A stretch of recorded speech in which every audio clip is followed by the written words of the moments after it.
guys, I'm Layla. Welcome to Raidlore Stories. Today's lore story is going to be for Timit the Fool, who happens to be the Fragment Fusion champ for Halloween 2023. Definitely have kind of like the court clown jester murderous thing going on. So let's see his lore story. Tim was remarkably tall, broad, and brawny for a human, nearly as hulking as an ogre, or so reckoned a group of traveling performers when they caught a glimpse of him towering over the crowds at a village harvest festival.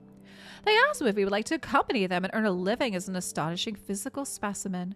Before Timit could answer, his parents told the troubadours that for a sack of 70 copper coins, they could have him, or else 6 hens, a boar, and a sow. Timit, never a lad with clear or ambitious visions of his own future, shrugged and acquiesced. He bid farewell to his chronically impetuous family and began a new life. Timit, the world's largest madcap, literally the biggest fool in all Teleria. In his new role, Timit wore a jester's regalia alongside the slanderer's collar and dunce's crown that peasants were traditionally forced to don in rituals of public humiliation. He would play the perpetual bumbler and butt of every joke. Then, at the end of the show, having been made the laughingstock, Timit the Fool would get his revenge. First with his massive size, and then with a clownishly enormous hammer engraved with masks, he would terrify and chase off the rest of the trope, who would filter out into the audience to solicit money. Then, as a crowd-pleasing finale, Timit used his hammer to smash anything the audience offered up. Audiences scoffed at Timit's humiliations, but cheered nonetheless when he wrestled and clobbered his former oppressors. The reveal of his great hammer, which started as a genuine surprise, but grew by reputation to become an open secret among those who flocked to see him, always drew gasps and laughs. And they began to bring all kinds of things that they wanted to see him crush.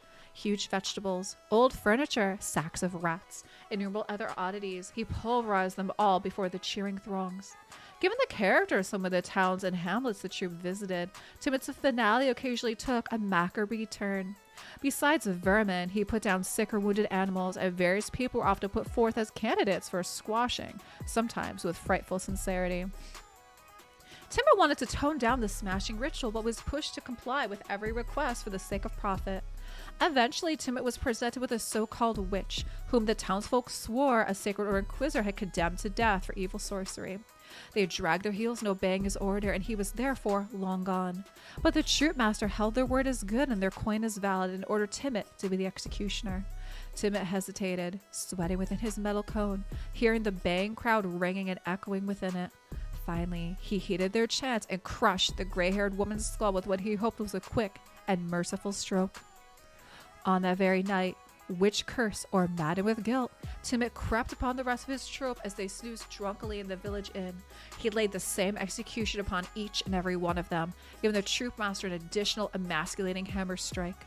Timit fled aimlessly from the discovery and commotion, mulling his resentments and lamenting that he had never known a single loving soul, not his grasping sharecropper parents, nor the false family of his trope. The reasonable and mild-mannered Timit faded away, replaced by a hardened, embittered killer. One fateful night, he came to a crossroads and saw, to his amazement, a woman dressed like him, as a fool, and a jangly patchwork of jester's garb and noble's plated armor. She laughed aloud when she saw him, and he laughed along with her, two fools driven to wandering madness. She was Kaja the Rye, and Timit became infatuated with her within hours of their meeting. She was the commanding yet sympathetic presence he needed in his life. She treated Timit as a comrade rather than a freak or a bumpkin. It was always come up with new amusing diversions for the two of them. He was doggedly devoted to Kaja and her unhinged charisma, and as she pursued her violent prankster's revenge upon the world that had mistreated them both, Timit wished only to please her. With her leadership and his muscle, they lived a happy life of crime, anarchy, and destruction together. Timit's colossal hammer found a new purpose, shattering the bricks of noble houses and the chains of the enslaved. When the two were pressed in battle, Kaja proved brilliantly distracting with her infatuating vibes, ridiculous gadgets, and outrageous acrobatics. The better to stop a lethal blow from Timit's slow, ponderous weapon. As they stood chaos and grand assault, neither had ever felt more fulfilled. Wow, okay, so they did a good job linking up Timit and Kaja together, I thought. Guys, drop me a comment down below. What do you think for the lore story for Timit the Fool? And thanks so much for watching.